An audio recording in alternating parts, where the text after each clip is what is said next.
자살. 맞습니다. 페널티 박스 안에서 수비수 3명이 좁혀오는 가운데 등진 자세로 180도 돌아서는 선수에게 공을 내주는 것. 그것은 전술적인 자살 행위나 다름없습니다. 하지만 정작 무서운 것은 그 선수가 골을 넣었다는 사실이 아닙니다. 진짜 무서운 것은 한 전설적인 선수의 반응이었습니다. 토마스 튤러, 세계 축구계에서 공간 해석의 천재라 불리는 사나이. 챔피언스리그의 치열한 마귀 같은 승부들을 수없이 겪었고 독일 축구의 가장 잔혹한 실패와 가장 찬란한 영광을 모두 경험한 인물입니다. 언론에 따르면 튤러는 그 장면을 보고 말문이 막혔다고 합니다.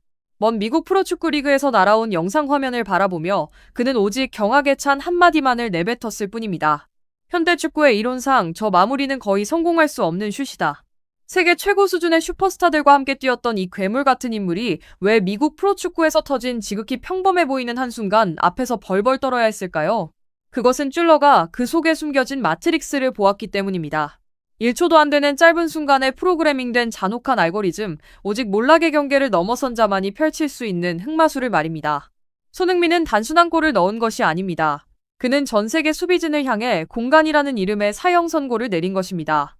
그리고 만약 당신이 폭풍 같았던 월드컵 이후 이 한국인 스트라이커가 끝났다고 생각했다면 죄송하지만 당신은 이 리그 역사상 가장 위험한 심리적 덫에 걸려든 것입니다.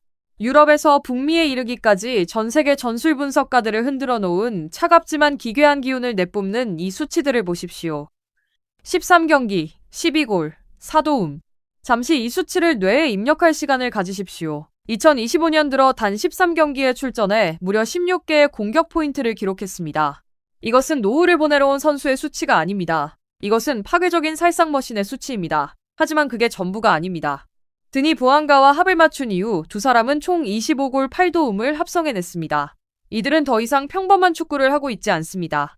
이들은 비이성적일 정도로 잔혹한 효율성을 가진 득점 시스템을 가동하고 있습니다. 독일 최고의 스포츠 매체는 밴쿠버 화이트캡스의 그물을 가른 전반 37분의 득점을 두고 무형의 대지진이라는 단어를 사용했습니다. 축구 데이터 분석업체조차 인정할 수밖에 없었습니다. 그 슈팅의 기대 득점 값은 겨우 0.03에 불과했습니다. 100번 시도해서 골문 안으로 들어갈 확률이 단 3번뿐이라는 뜻입니다. 이 대형 이적에 대해 의심을 품었던 미국 언론조차 이제는 완전히 복종하는 분위기입니다. 현지 중계진은 생방송 도중 이렇게 소리쳤습니다. 이것은 일반적인 미국 리그가 아니다. 이것은 프리미어리그의 슈퍼스타가 세상의 나머지를 향해 분노를 폭발시키는 그만의 무대다. 이 사건은 단순히 로스앤젤레스 FC의 선제골에 그치지 않습니다. 이것은 거대한 천체 충돌이자 현지 감독들이 수년간 쌓아 올린 전통적인 방어 로직을 완벽하게 무너뜨린 순간이었습니다. 베테랑 감독의 시선으로 볼 때 이 골은 결코 운이 아니었습니다. 이것은 지극히 잔혹한 수학적 심리학적 마트릭스의 산물입니다. 상황은 전반 37분에 시작됩니다. 드니 부안가가 방아쇠를 당기는 패스를 보냅니다. 하지만 공을 받는 손흥민의 위치를 보십시오. 그는 골문을 완전히 등진 채 중앙 지역에 서 있습니다. 그의 앞에는 빈 공간이 아니라 빠른 속도로 압박해 들어오는 밴쿠버 수비수 3명의 산장이 서 있었습니다. 정석적인 축구 교본대로라면 이 자세에서는 첫 번째 터치로 공을 소유한 뒤 2선으로 내주거나 측면으로 패스해 안전을 도모해야 합니다.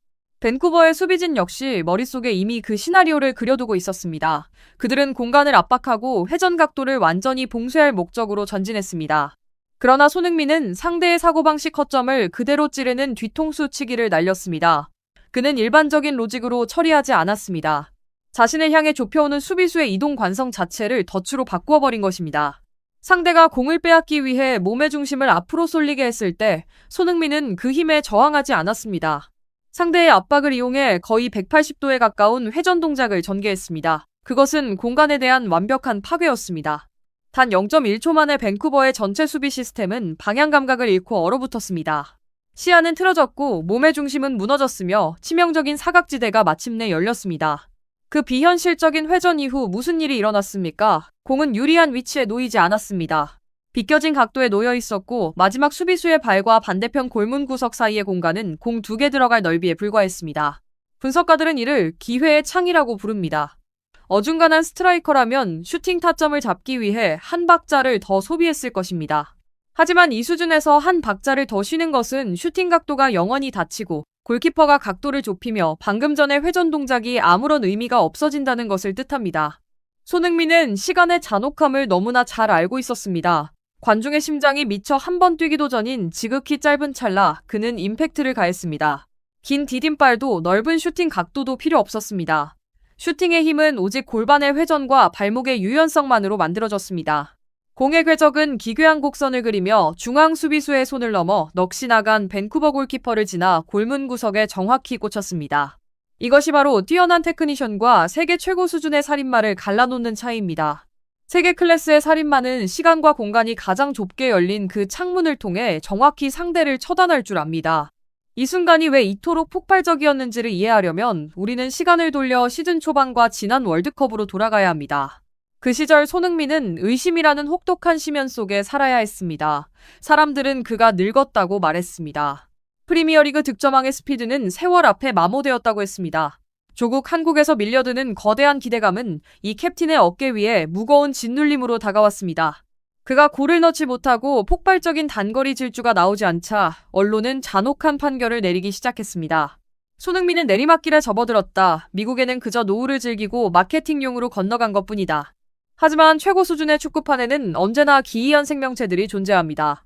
어떤 선수들은 의심 앞에서 무너지지만 손흥민에게 그 의심은 가혹한 판결들을 모두 태워버릴 가장 완벽한 연료였습니다. 월드컵에서 돌아온 손흥민은 언론을 통해 입을 열지 않았습니다. 그는 침묵을 지키며 자신의 축구 메커니즘을 재설계했습니다. 판단은 더 빨라졌고 페널티 구역 안에서는 더욱 차가워졌습니다. 밴쿠버의 그물을 가른 180도 회전은 바로 그 재탄생을 요약한 유일한 장면이었습니다. 그는 가혹한 비난에 등을 돌리고 영원한 클래스의 빛을 향해 다시 비상한 것입니다. 거대한 별도 전장에서 홀로 빛날 수는 없습니다. 로스앤젤레스 FC에서 터진 손흥민의 폭발력 뒤에는 드니 부앙가라는 전술적 암호가 함께하고 있습니다. 이 두 괴물이 어떻게 움직이는지 보십시오. 부앙가는 폭발적인 스피드와 우수한 경합 능력, 그리고 상대 수비진을 측면으로 넓게 벌리거나 중앙으로 깊게 파고드는 습성을 가진 공격수입니다. 부앙가의 존재만으로도 상대 중앙 수비수들은 시선을 빼앗기고 언제 터질지 모르는 침투를 경계해야 하는 불안 상태에 빠집니다. 그리고 상대 수비 라인이 벌어지는 순간 그 마지막 빈 공간인 14번 구역이 모습을 드러냅니다. 그곳은 바로 손흥민의 치명적인 처형 공간입니다. 부앙가는 상대의 모든 방어 미끼를 밖으로 끌어내는 역할을 수행하고 극도로 좁은 공간 속에 홀로 남겨진 손흥민에게 패스를 건넵니다. 이들은 완벽한 집계를 형성합니다.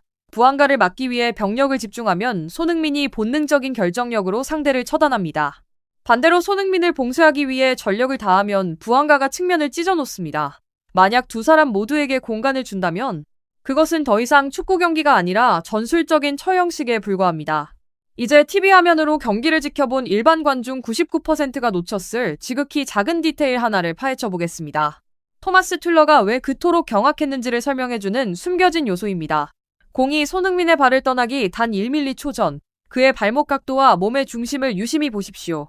보통 선수가 고속 상태에서 180도 회전 슈팅을 시도하면 관성에 의해 몸 전체의 무게중심이 바깥쪽 디딤발로 쏠리게 됩니다. 이로 인해 슛 각도가 틀어지고 슈팅 임팩트의 힘이 현저히 떨어지게 됩니다. 실제로 많은 스트라이커들이 이 상황에서 힘의 점을 제어하지 못해 빗맞추거나 공을 하늘로 날려버리곤 합니다. 하지만 손흥민은 달랐습니다.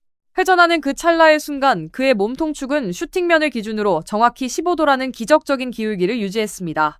그는 관성에 저항하지 않고 옆구리와 허벅지 근육을 극도로 압축해 몸의 중심을 공중에서 단단히 고정시켰습니다. 공은 위로 떠오르지 않고 주발의 궤적에 맞춰 잔디 위에 낮게 깔려 있었습니다. 프리미어리그 최고의 스타와 나머지 선수들의 차이는 바로 이 비현실적인 디테일에 있습니다.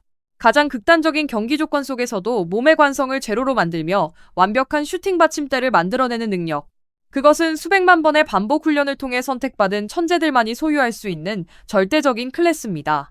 종료 휘슬이 울리자마자 전 세계 사회관계 망 서비스는 지진이라도 난 듯 폭발했습니다. 해외 축구 커뮤니티 게시판에서는 수천 개의 댓글이 달리며 뜨거운 논쟁이 이어졌습니다. 한 전술 분석 유저는 이렇게 적었습니다. 이 상황을 0.25배속으로 20번 넘게 돌려봤다. 밴쿠버 수비수들은 위치 선정에서 아무런 실수를 하지 않았다. 그들은 수비의 모든 정석을 지켰다. 그들의 유일한 잘못은 손흥민이 본능적인 득점 모드를 작동시켰을 때 그 앞에 서 있었다는 점뿐이다. 유럽 축구 팬들의 경악도 이어졌습니다. 토트넘의 한 오래된 팬은 감격에 차서 글을 남겼습니다. 저 터치를 보라. 에미레이츠와 스탠포드 브리지의 관중석을 침묵에 빠뜨렸던 바로 그 발목이다. 그는 프리미어리그 수준의 클래스를 들고 와서 현지 선수들에게 진짜 축구가 무엇인지 가르쳐주고 있다. 가장 눈길을 끌었던 것은 현재 미국 리그에서 뛰고 있는 한 전직 수비수의 씁쓸한 고백이었습니다. 손흥민을 상대할 때 당신은 모든 슈팅 각도를 막았다고 생각할 것이다. 경합에서 이겼다고 착각할 것이다. 하지만 그가 돌아서는 순간 당신이 바보가 되었다는 사실을 깨닫기도 전에 공은 이미 그물 안에 들어가 있다. 그것은 완벽한 무력감이다. 축구는 단지 22명이 공을 쫓아 달리는 단순한 스포츠가 아닙니다. 축구는 인간의 한계를 넘어선 순간을 찬양하는 예술이며 한 명의 천재가 가장 불가능해 보이는 상황을 역사로 바꾸는 무대입니다. 밴쿠버를 상대로 터뜨린 그 시원한 한 방은 단순히 팀의 승점 3점을 안겨준 것에 그치지 않습니다. 그것은 자신을 둘러싼 가장 가혹한 의심들을 단숨에 부숴버린 강력한 선언이었습니다. 손흥민은 단 한 번도 멈춘 적이 없습니다. 그는 캘리포니아의 따스한 햇살을 즐기러 미국에 온 것이 아닙니다. 그는 자신의 전설적인 자서전에 새로운 장을 쓰기 위해 이곳에 왔습니다. 실현과 인내, 그리고 압도적인 기술이 집약되어 영원히 기억될 하나의 유산을 만들고 있는 것입니다. 그는 이제 리그 전체가 자신을 다시 주목하게 만들고 있습니다. 상대 수비진에게는 공포를, 토마스 튠러 같은 전설들에게는 경의를 표하게 만들었습니다. 과연 손흥민이 아직도 무언가를 보여줄 수 있을까? 라는 의문은 이제 완벽히 산산조각 났습니다. 대신 이제 리그 전체가 떨리는 마음으로 지켜보며 새로운 질문을 던져야 할 때입니다. 과연 누구 있어 저 득점 기계를 막아설 수 있을 것인가?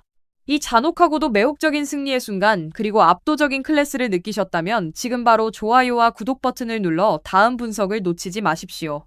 그렇다면 여러분은 손흥민과 그의 팀이 이번 시즌 모든 우승컵을 쓸어담을 수 있을 것이라 생각하십니까? 여러분의 날카로운 의견을 아래 댓글로 남겨주십시오. 감사합니다. 다음 해동 영상에서 다시 찾아뵙겠습니다.